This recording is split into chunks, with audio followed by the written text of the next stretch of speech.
All right, welcome back. Let's diagnose one. This is a little 024 AV. Picked this one up on Marketplace. Non-running, no barn chain.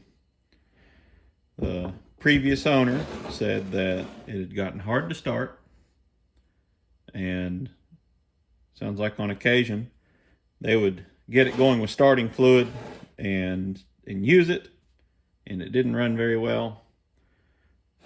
They were done fooling with it. So we'll see what we can figure out. I haven't dug into this one at all. However, the first thing I did notice, I don't know if that sound's coming through, but it sounds pretty terrible. We'll see what's going on in there, but kind of sounds like a rod bearing. And if we're lucky, that rod bearing could have something to do with why it doesn't have much compression. I haven't put a gauge on it, but it's low. It's not going to run with the compression that it has. So we're going to start with the basics and keep it simple. We're not going to jump to any conclusions.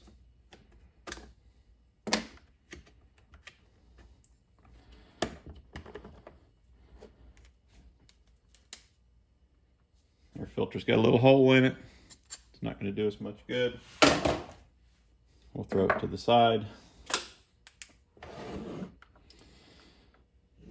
So we do have an OEM Walbro carb on here, and it is adjustable on both the high and low sides, which is very good. Those can be tough to find.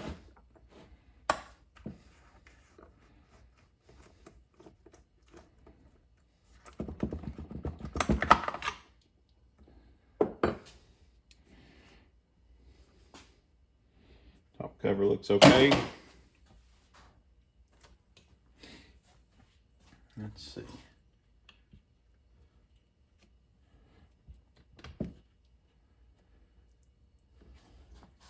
This wiring harness on this one's taped up, which is not too uncommon on these old saws, especially your 024s, 026s.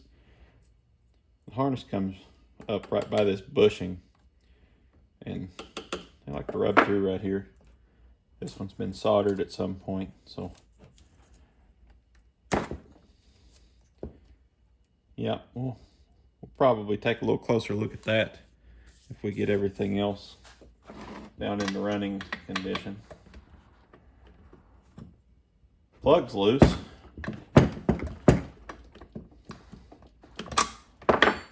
Could be that somebody was in here taking a peek at it and didn't like what they saw.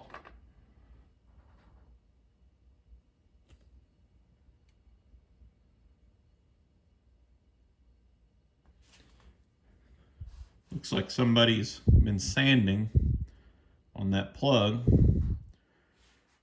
Probably just trying everything they could to get it to start. CJ6Y. Don't think that's the right plug. I know BPMR 7A NGK. That's what normally goes in these. I think that the Champion Cross to that's CJ8Y. CJ6, I'm not entirely sure if that is a two heat ranges hot or two heat ranges cold. Either way, it's not the right plug.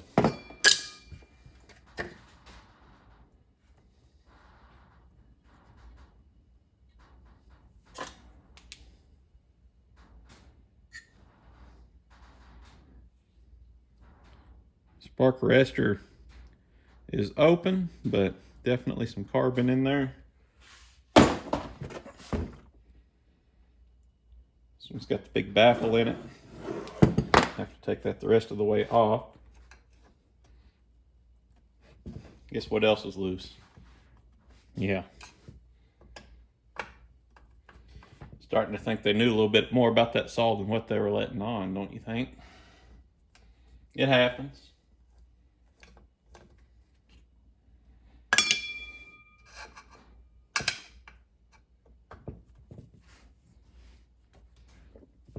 Not that it was any big secret. Before I bought the thing, I pulled it once and it was obvious that there was some sort of mechanical condition that was limiting the compression. Ooh wee. No. It's not looking very good. One thing I'll note, there's a ton of carbon in that port. And it's been flaking off. I'm just gonna get my little screwdriver here. I don't want to feel. Yeah, piston's pretty rough.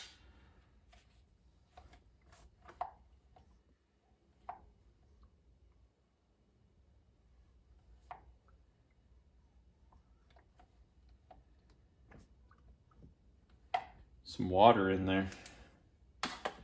That's always nice. That'll be a good time to dump the fuel out of it before we go any further. Let's see what kind of goodness they were running in here.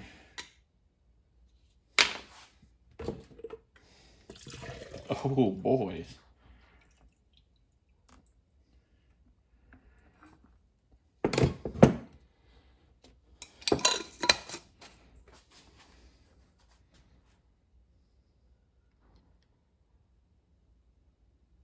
Looking pretty dark and murky.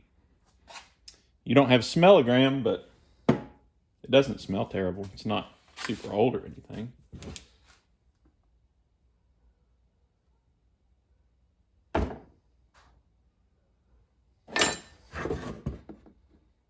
Just taking a look in here.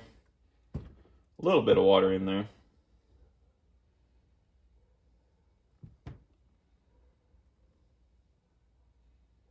A bunch of ladybugs in here. Gotta love that.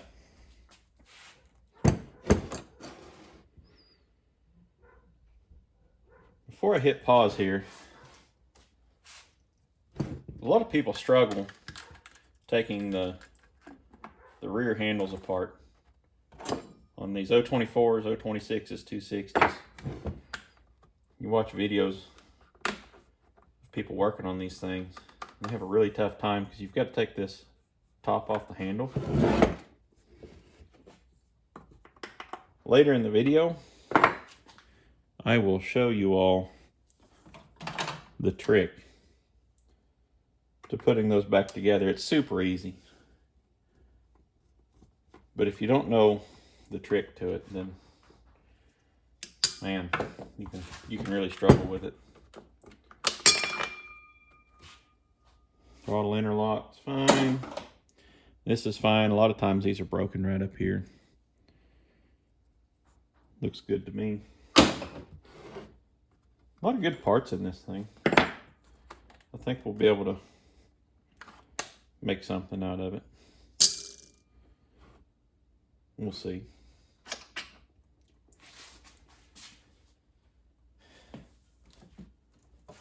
Yeah, I know what you're thinking. Just shut up and take it apart, right? Yeah, I get it.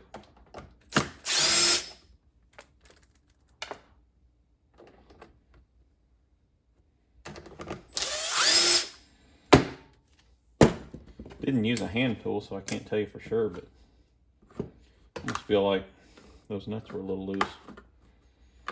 How much of this thing was taken apart?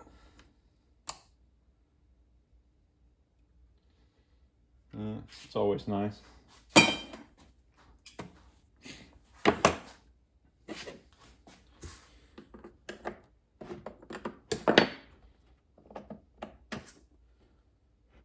Fuel hose. What we're looking for here is any kind of cracks or kinks. And the hose itself isn't in that great a shape. It's pretty stiff, but it does look pretty serviceable. It is an OEM hose, so that's good. We like OEM stuff.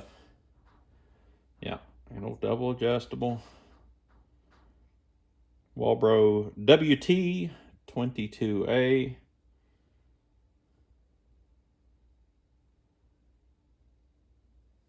Nothing stands out as being goofy. We're not going to tear into that thing yet. It could need some attention, but based on everything else going on, let's just go ahead and assume that we've got a problem in here. Because they'll make compression when they're not getting fuel, won't they? But if you run it with a fuel issue longer than you should, and guess what? You're going to cause other issues.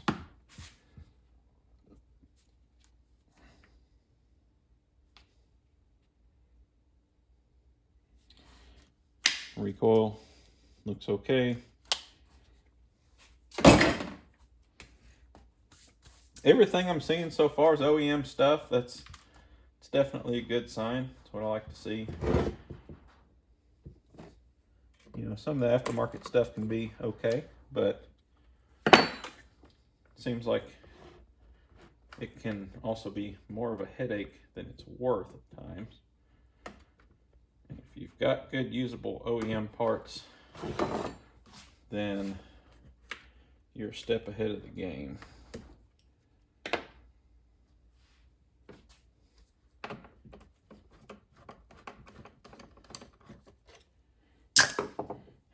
Knock on wood, haven't run into any stripped bolts yet, although there's a couple of wrong bolts.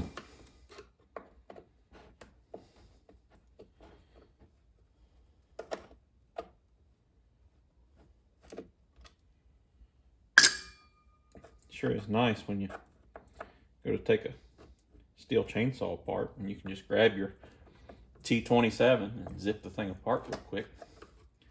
Not have to have 5 different tools on the bench like we have here. I think I've got some of those in my parts bin. We might swap these out before she goes back together.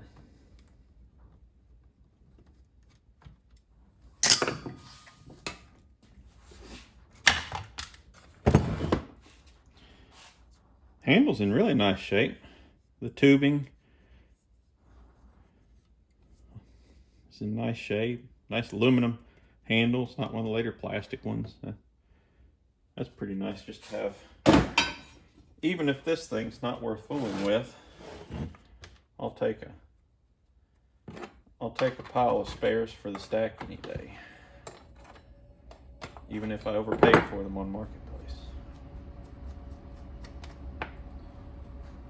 These parts are getting harder to come by, and sometimes you just have to pay a little bit too much for a saw that's not worth fixing.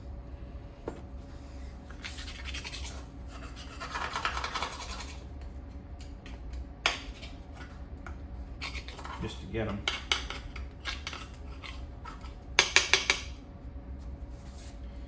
Side cover's in pretty nice shape. Took the bar wrench, knocked some dust out of it. This, I think it's a later side cover. The 024s were kind of sloped back. At least most of the 024s I've seen were sloped back on this back side of the cover.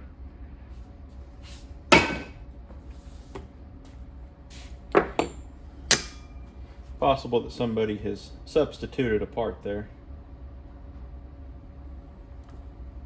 This is a side chain adjust, which I'm also not used to seeing on an 024.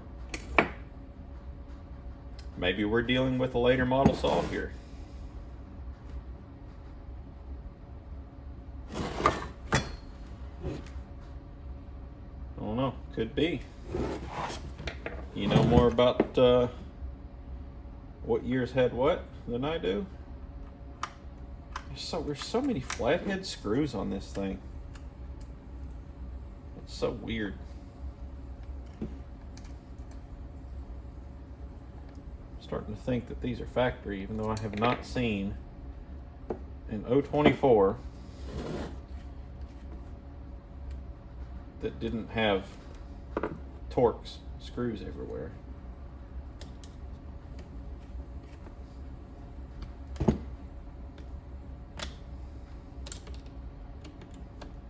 What's that telling us, huh? Flathead screws, which you'd normally see on old Stihls. You know, if this was an 031 or an 041, sure, it'd have flathead screws everywhere. But an 024 AV with flathead screws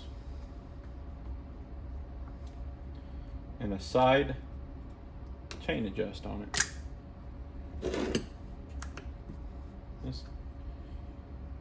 It's like a Latin America spec saw or something. Sometimes they do weird stuff for saws that are not sold in the States. Wouldn't be the first saw I've gotten that came from South America somewhere. Last one was an 090. It's kind of weird. Probably should have kept that saw. You ever feel like that? Yeah, I'm sure you do.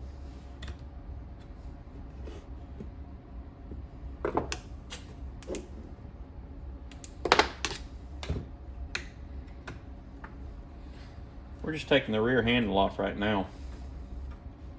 I want to see what we're dealing with in here.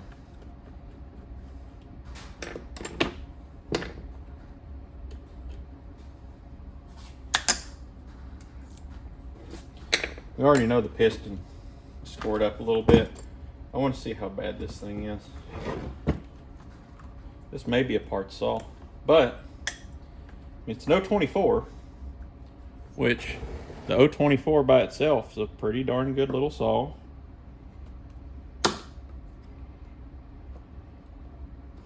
But as you may know, it shares a lot of common parts with the 026, which is an even better saw. Look at that impulse. We're just going to yank it. Hang on. There's no way we'd put that thing together with that impulse anyways. Tank housing's in pretty good shape. None of these screws were stripped. Nothing's cracked. It wasn't leaking fuel. So that's nice. These are pretty expensive if you have to buy replacements. I'm always thankful when it turns out those are usable. Yeah, look at our wiring here, where that deal's grounded. Just gonna go ahead and zip that off of there. We'll set it to the side, because if I do need to make something, then we'll have to reuse that end. But I might have one of those.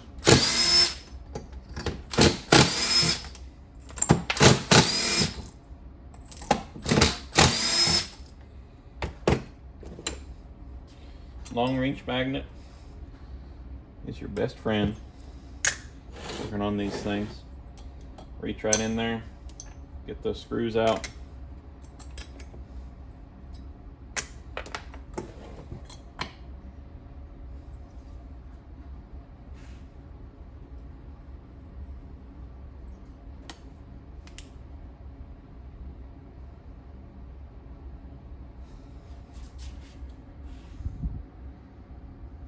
Pretty gummy in there.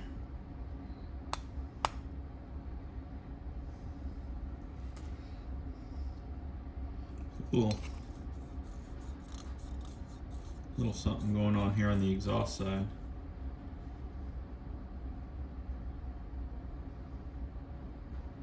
There's just so much crud in there. You've really got to clean these things out before you can even tell what you've got.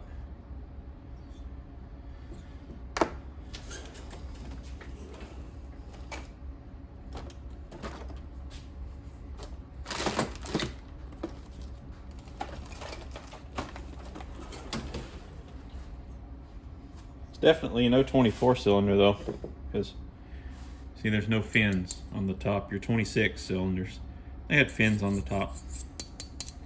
So when you're buying a 26, look close and make sure it's got fins.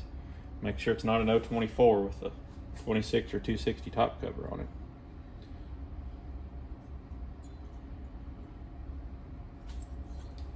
Let's see here.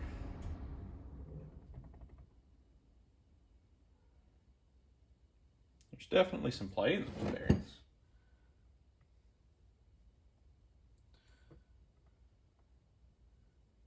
Neither of the rings are stuck.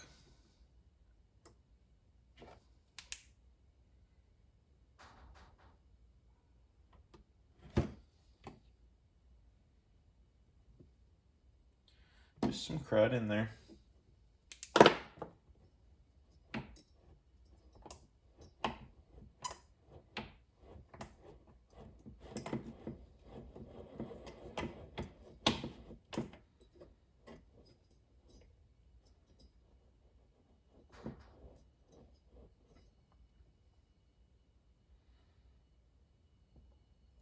I think we're okay down here. I think our crank bearings are okay. Rod bearings feel okay. All that noise we were hearing, I think that was just where there's all that water down in the cylinder. Wasn't lubricated and was making some racket. So I think that's going to be okay. You know, this is something, you know, this is for me. I'm not working on it for somebody else.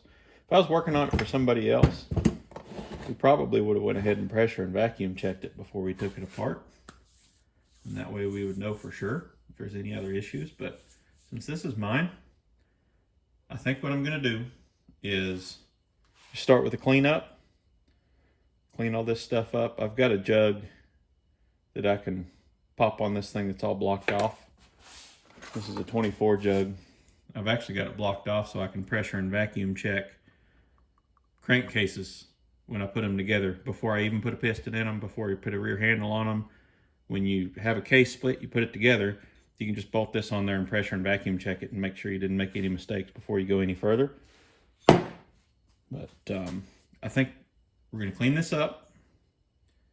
Honestly, I'm going to see how much this piston cleans up. The rings are not stuck. That crud's kind of keeping them from moving a lot, but we're going to clean this up. We're going to see what it looks like after it's cleaned up, and we'll report back. All right, we're back on our 024 here. We got on eBay, sourced a used OEM piston.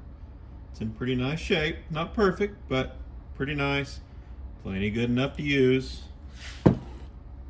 We went ahead and popped her on there. We're preparing to go ahead and set our cylinder on here. We've got everything cleaned out nice. We did go ahead and pressure and vacuum check this crankcase. That way we know we don't have any leaks down there. That can cause you a lot of headaches if you go trying to chase those down.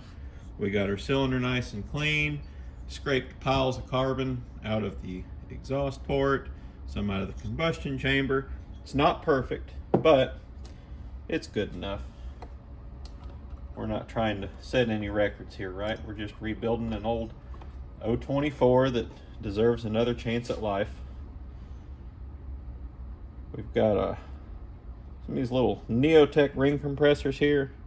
They came with our clone saw that you may have seen in some of our other videos. I'm trying to use these tools that came with that saw a little bit more often, just so I can see if they're going to hold up and see if I'm going to run into any frustrations that I wouldn't normally run into with the older tools that I've had around for years that are a little bit higher quality. Before we pop this on here, I'm just going to put a little oil on my fingertip. Get a little oil on these cylinder walls. I don't like to put things together dry. I want to give it a good chance at life. Yes, it's going to smoke when we first start it because there's a bunch of extra oil in here, but guess what? When we first start it, that initial fire, the cylinder walls won't be dry, the wrist pin bearing won't be dry, the piston won't be dry. It's all going to be lubricated. I'll deal with some smoke. So go ahead and get a ring compressor on here, get it situated, make sure that our rings are both in our little indexing grooves back here on the intake side.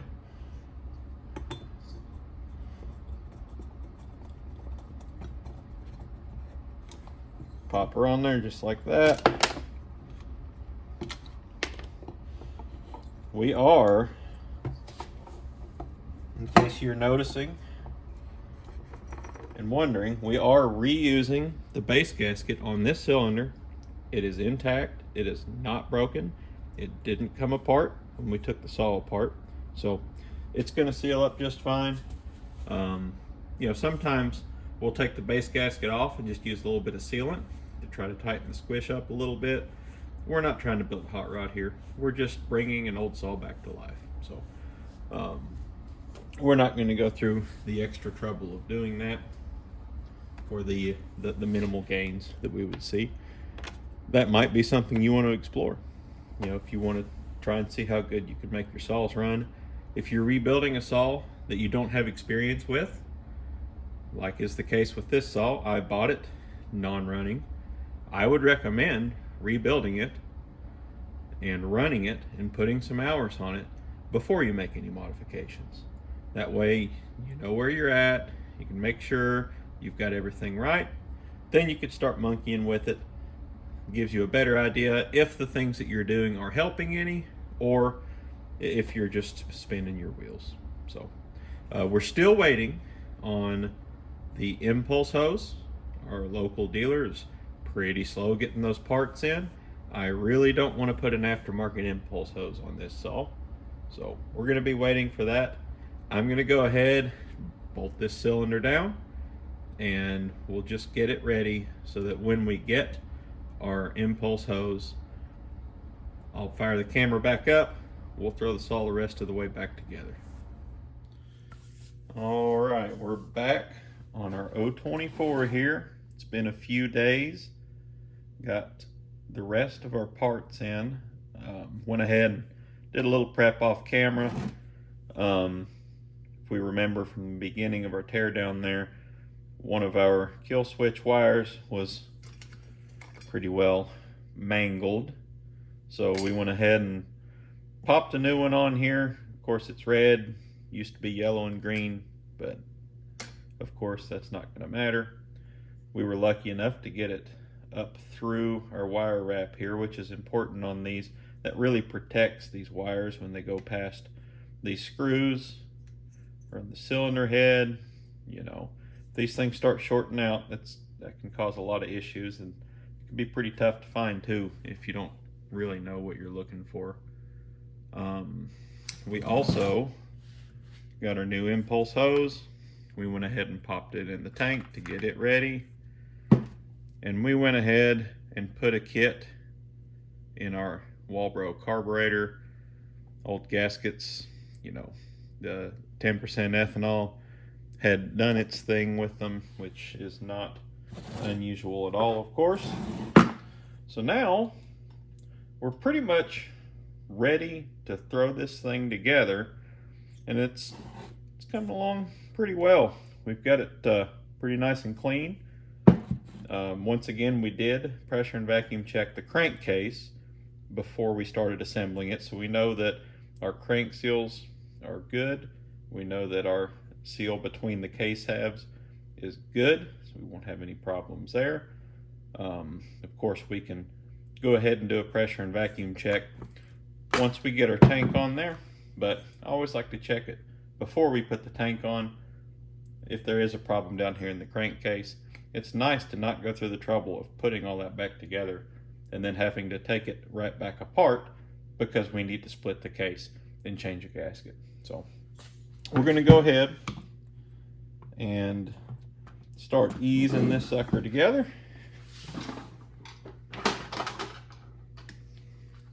Nice pair of long reach pliers can be a handy tool when we're plugging our impulse hose in here.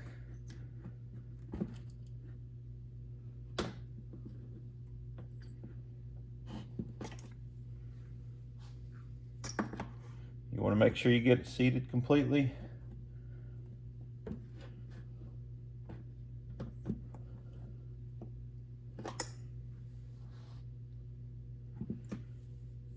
That's looking good. And your intake manifolds can be a little bit tough sometimes, but I like to start from the back side, just kind of wedge them together, bunch it together, and get it started in there. You want to try and not use pointy things to go in there and get this started. Once you get it kind of to this point, you can gently use some needle nose, grab the edge and pull it through, but be gentle, get it started, work around it. You don't want to poke a hole in there, because then you're ordering parts and waiting on parts again instead of putting your saw together. So, all right.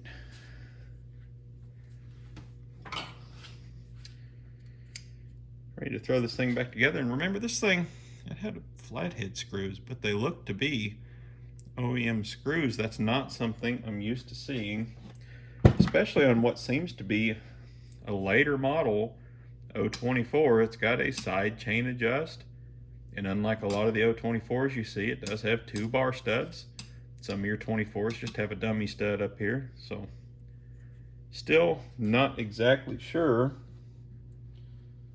how many of these things had flathead screws in them. If you know, leave a comment and you can teach me something.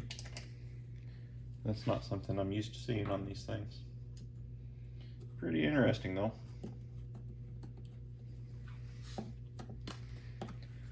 I'm just gonna pop those in and get them started.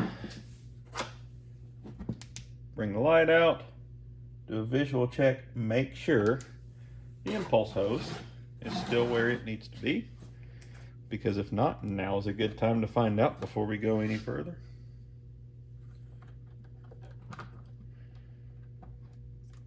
You know, it is kind of neat that this thing's got these flathead screws, but I'm not sure I like it, because, you know, old torque screws, I'm ready for those.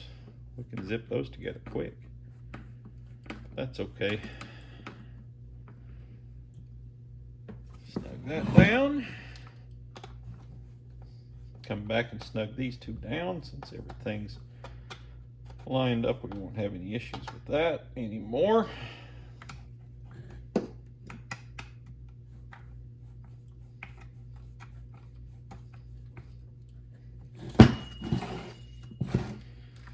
Just do a quick visual check, make sure everything looks all right. Nothing looks crooked. You know, our lines look okay. Seems like we've got everything lined up correctly. So let's go ahead and pop our top handle on there.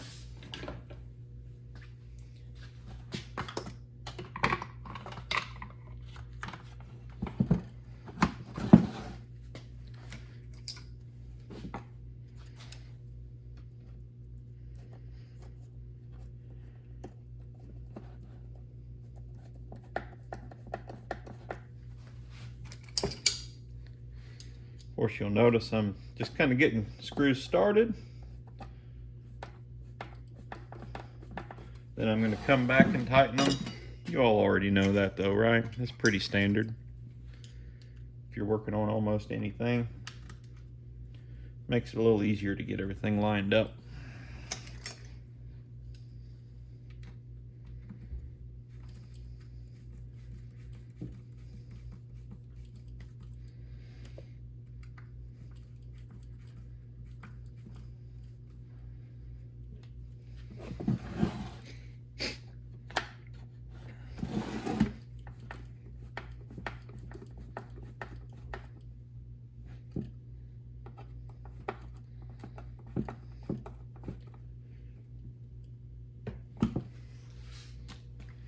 I've been enjoying doing this filming, but I think the toughest part about filming this stuff for YouTube is you can't have music playing in the shop.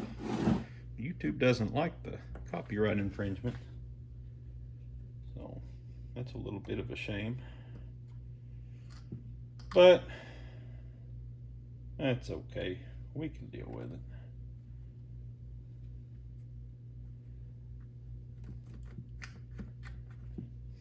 Wires down here in our card box where we need them.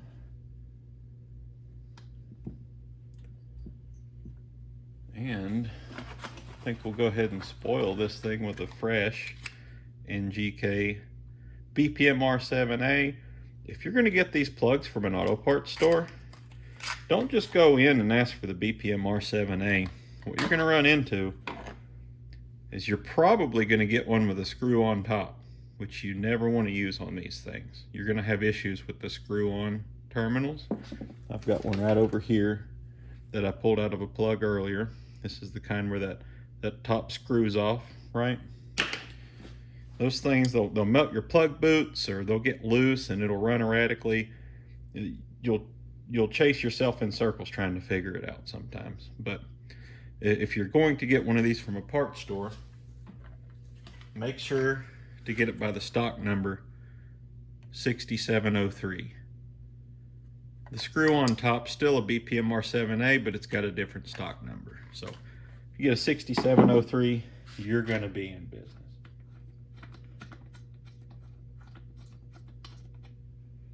Thread that sucker down in there. It's a new plug, so of course we're crushing our seal washer. There we go. Put our plug boot on there.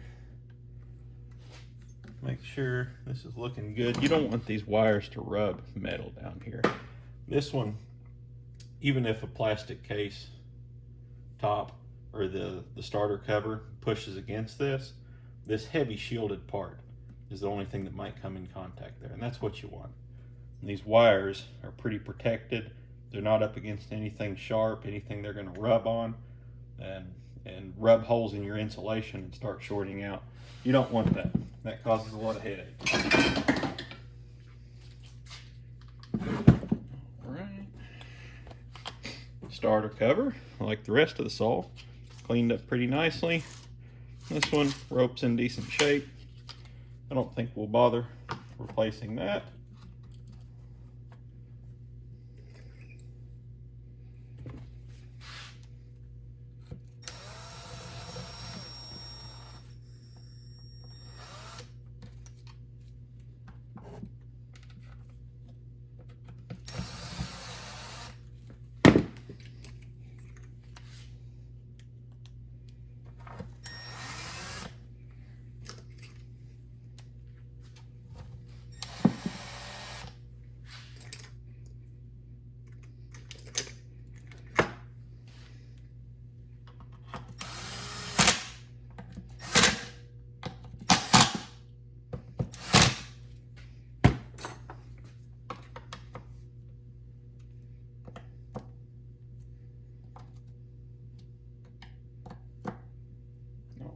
That looks nice.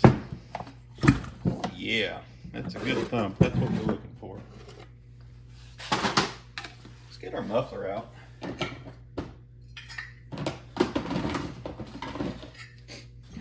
Pop it on here. And our muffler bolts. It's not going to be a problem on this one because we really don't have any other bolts that look similar to the muffler bolts. But a lot of saws, your muffler bolts are going to be the same size and thread pitch as many of your other bolts. You want to be sure and not mix them up. Your muffler bolts are hardened on these things because that muffler, there's a lot of vibration, a lot of heat there. It takes a lot of abuse. So most of your screws you can mix up as long as it's the same size, but your muffler bolts, you don't want to put those back in the muffler. Easy to keep track of them because they're almost always black with carbon.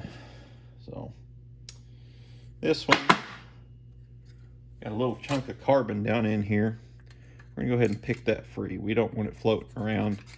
These little chunks of carbon like that, you can actually suck it up into the cylinder and put a nice mark on the side of your piston in there. You don't want that.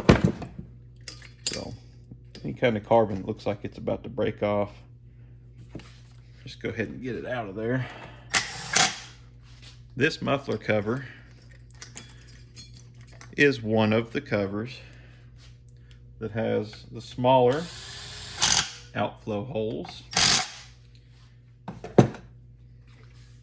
We may either enlarge those later or swap this muffler cover out for another one we've got on the shelf with the larger outflow holes, since this saw does have a fully adjustable carburetor, so we can compensate for that additional airflow and give it the fuel that it needs.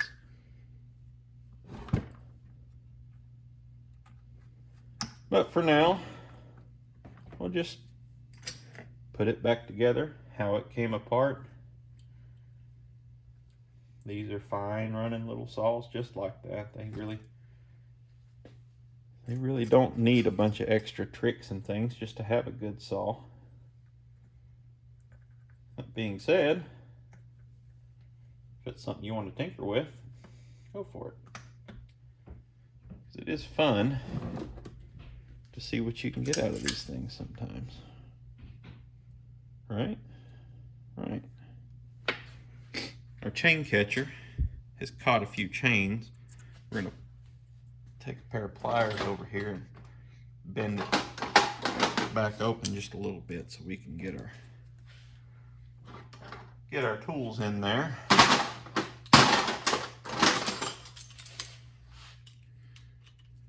Just means it's done its job a couple times, right? No big deal. They're aluminum for a reason. That way they don't absolutely destroy a chain.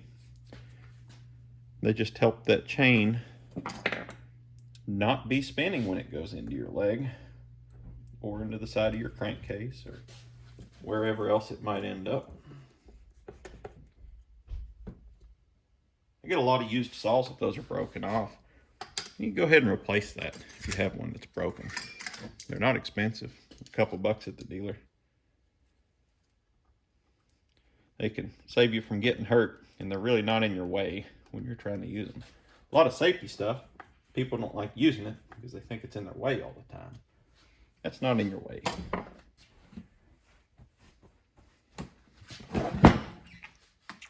All right, we don't want to forget our ring that goes in our manifold down here. Keeps that boot from collapsing or doing anything funky when we tighten our carburetor up on it. Promotes a good seal. All good things. All right. Nice and firm engagement into our impulse hose. As we would expect, it's a new hose. These 24s are pretty bad about the fuel hoses getting kinked right here. Sometimes, even if your fuel hose seems like it's in pretty good shape, you'll go to hook that up and it's going to have a kink in it. Be careful, because that will cause you some issues. You want to make sure you don't have any kinks there. That's why these Stihl hoses have these bands in them. It just kind of helps to reinforce it. It can bump against things like this carburetor and not get kinked up. This one looks pretty nice. We shouldn't have any issues with this one. All right.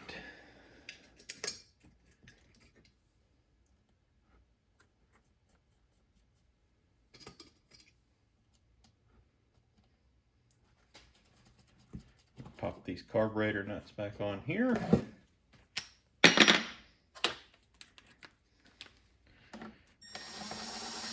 Use our shortcut. But as always, we'll come back with our T-handle. Make sure we don't over tighten these. if you warp or break that carb body, then you're going to be finding a carburetor. So don't over tighten those, especially if you're using a 1/4 inch ratchet to tighten those. It's really easy to put too much torque on them. It doesn't take much to keep them happy. So I think right now I'm going to pause. I'm going to decide how long I want my wire to be for the kill switch here, and then on the other side I need to solder our factory piece back on there that goes down into our multifunction switch here, because it did come out, as you can see there. So I'm going to take care of that real quick and I'll be right back. All right, we're back. We got and soldered on our black kill switch wire and soldered on our new wire. It's in its home down here. This one's in its home up here. Oh.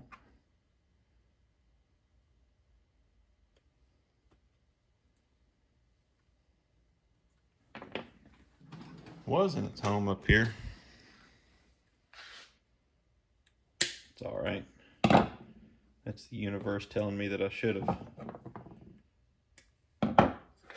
let you all hang out while I was doing that, I guess.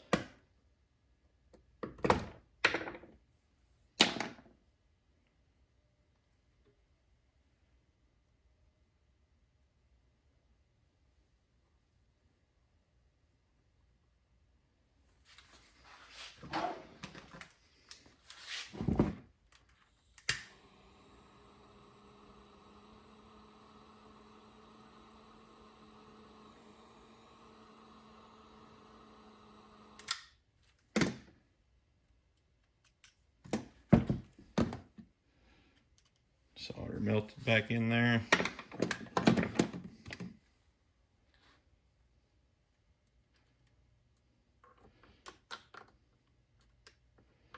We'll delay putting that in our switch for now, since it's going to be pretty hot. Oh, that's right, I forgot on this one.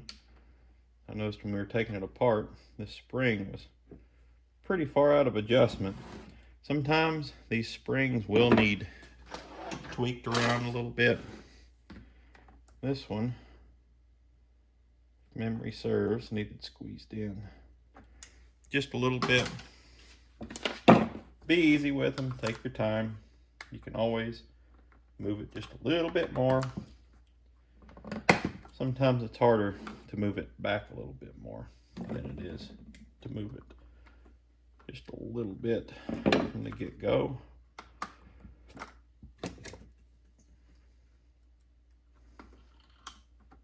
There we are. See how that's hanging up there? We'll move it just a little bit more.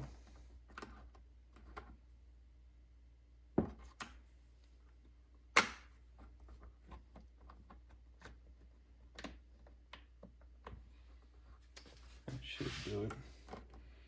Go back all the way to this side. All right, probably the best trick that I have to disclose on the 024, 026, 260 platform is putting this rear handle together. A lot of people really struggle with it. It's really not that bad, I promise, once you know the trick.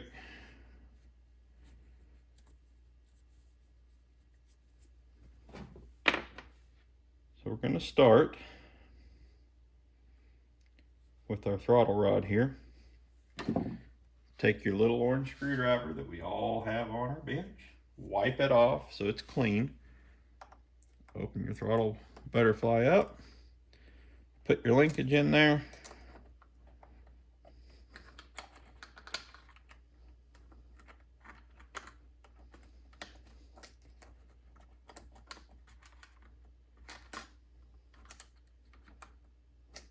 There we go.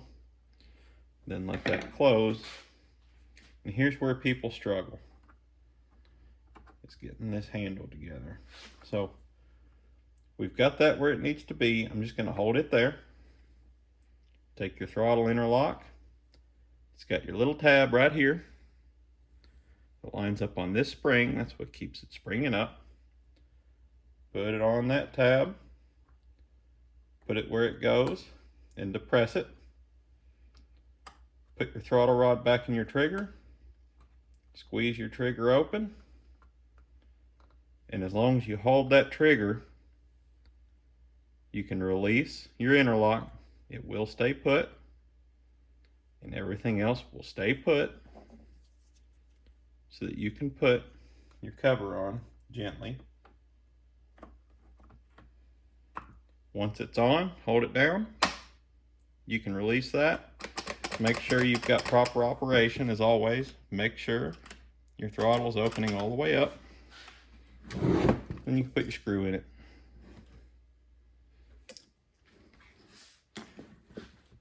A lot of people seem to struggle with that, and I understand why. Because if you don't know that little trick to just hold, once you get everything in place, just hold that trigger and everything stays in place, while you can just take your time and set everything else back together. It can be pretty frustrating. Get our top cover here. Get a nice wipe down. We want it to look good, don't we? Well, sure. We love these old saws. One more visual check. It's also a good time to make sure you did not unhook your impulse hose while you were fooling around. Make sure these wires aren't rubbing anything they shouldn't. Plug boots on nice and secure. Let's go ahead and pop our top cover on here.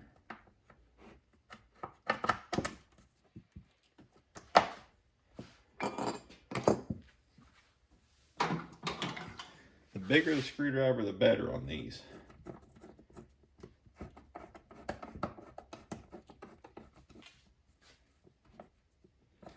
It can be tough to get these started.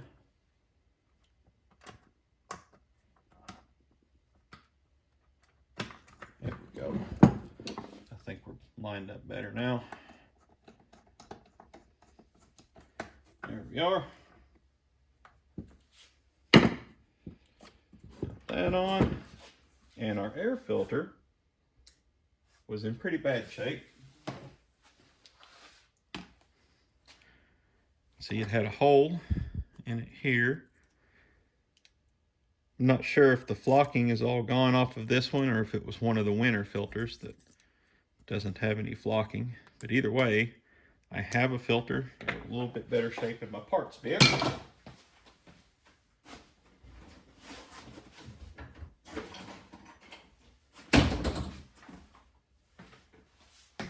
That we'll go ahead and use for now. We might get a new one. Another thing to always pay close attention to, 24s and 26s, is your little choke flapper in your filter. Make sure it's not loose. There's a little spring in here. And if that comes loose, it's going to cause you a lot of grief.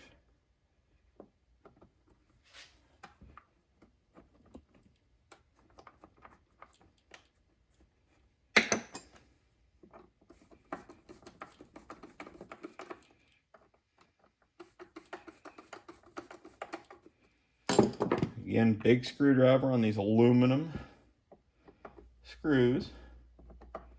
Doesn't have to be super tight. Especially when your filter looks like that, right? We're already getting some fines in there. But this gets her together and gets her operational. You want to start with your switch down. And then you can slide your filter cover on and lock it down. And here is a pretty decent looking little 024, I think. Now, I want to hear it run. So I'm going to pause this, throw some fuel in it. I'm going to take you outside and we're going to start it. I didn't prime it or anything. Might take a few pulls to get it going, but you can count with me. We'll see. Might be fun. All right. Let's see what we got.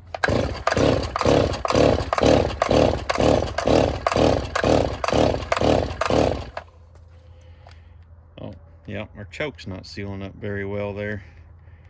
These spring-loaded chokes can be bad for that. I'm gonna hold it down.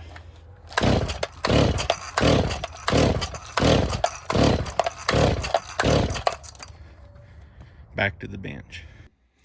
All right, just a little update.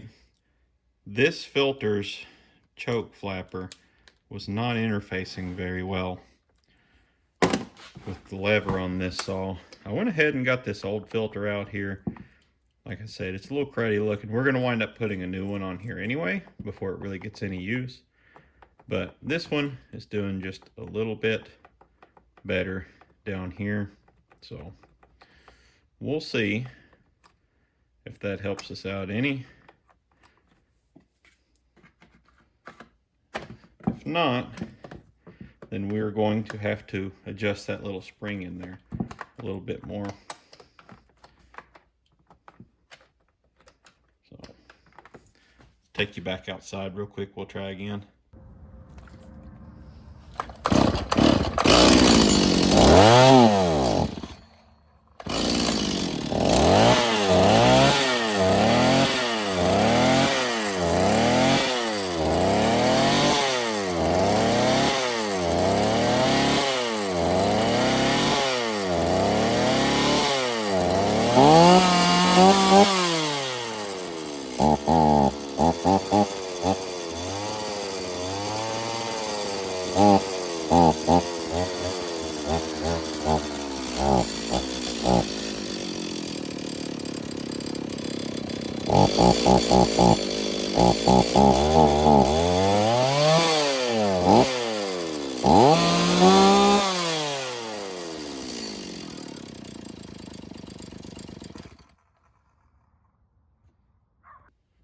All right, so we made a little bit of noise out there, woke the neighbors up for a few minutes. I don't know if you noticed, of course I was feathering the choke a lot, had a lot of smoke coming out of this thing because we did have quite a bit of oil from assembly in that cylinder. Cylinder walls, wrist pin, crank bearings, everything had quite a bit of oil. I like to put them together pretty wet. I'd rather have a smoke cloud for a few minutes while it's starting to clear all of that out than I would have it fairly dry while it's trying to get enough of that fuel into a fresh engine to start lubricating things. So the main issue we were having though is we're definitely not getting proper operation of the interface between this spring down here, our multifunction lever, and our air filter. Those all work as a team. And I think this spring right here is the majority of our issue with that. So I'm gonna go ahead and pop it apart real quick. I have, out of my parts pile, another 24 or 26 tank here that I'm going to steal the spring out of, and we'll use it. So the way these come out is just like that. There's a little ridge that kind of holds them in there. It's nice if you can get a hold of them with pliers. It helps. Can be a little tough sometimes, but we're going to go ahead and pop this one into this tank and we'll be right back. All right, we're back. Switched our spring out. Once we did that, that other air filter is functioning pretty well. It's choked between the lever and everything, so popped it back on. And I also went ahead and set our carburetor at 1 turn out on the high and low screws and turned our idle up just a little bit. That's a good baseline when you're getting started.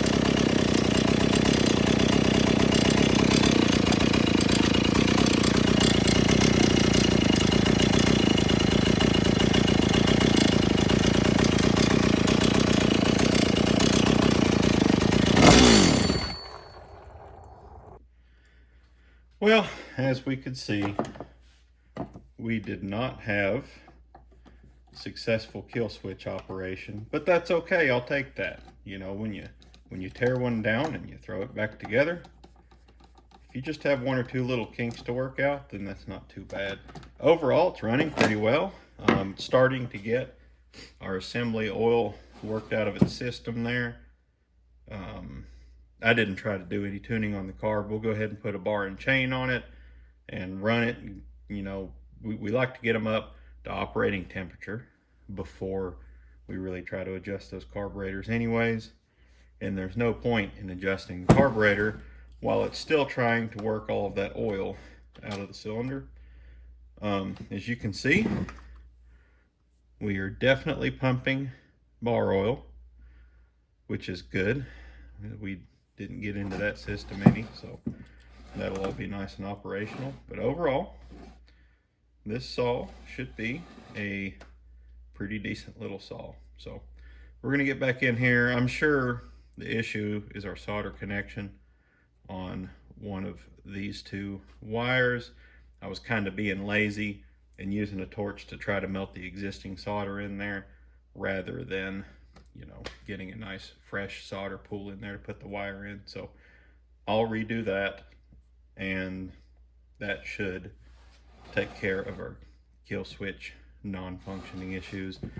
Multifunction switch is doing well with this new spring. This other one was bent a little out of shape. We absolutely could have just tweaked on that and got it back working right. But when you've got two more O24 tanks next to you and you can just pop a spring out, that's the route I'm going to take. So I think that's pretty good for now. I'm going to shut it down.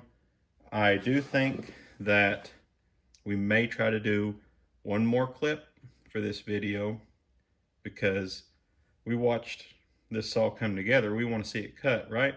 So we're going to get it tuned and we're going to get it in some wood. So stick around.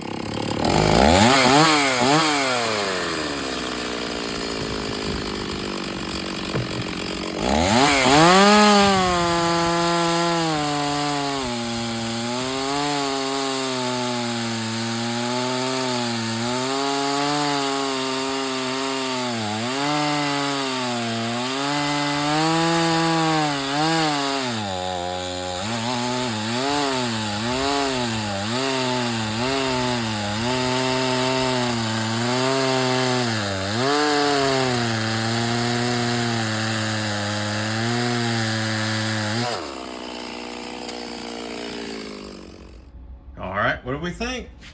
Got a little test cut clip there.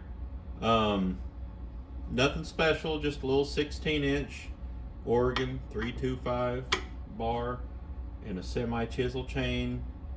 That the wood, the test log, was a dry piece of sycamore. It was pretty hard.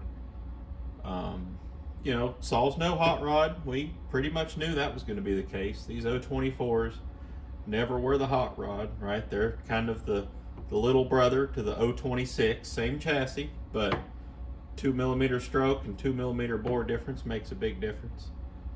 But all in all, we've got a pretty decent little saw here, and I think really my goal with this video was to show you that you don't have to spend a lot of money to put yourself together a decent little firewood saw like this. You don't need Chinese big bore kits and Chinese parts that are going to wind up causing you issues later. If you haven't watched our videos featuring our Chinese 660 clone, I'd encourage you to do so. as we are already seeing some of the lower quality issues arise out of that saw that we're certainly not seeing on the OEM 660s. So give those a watch. Maybe I'll link one into this video. If you enjoyed this video, let me know, leave a comment. If you've got a 24 or a 26 that's giving you fits, leave a comment. We'll try to help you out with that. We've had a few of these across the bench. They're good little saws, but you know, they've got their quirks like everything else. For now, I think we'll call it good there. Make sure to like and subscribe if you haven't already, and we will see you on the next video. Get out there and throw some chips.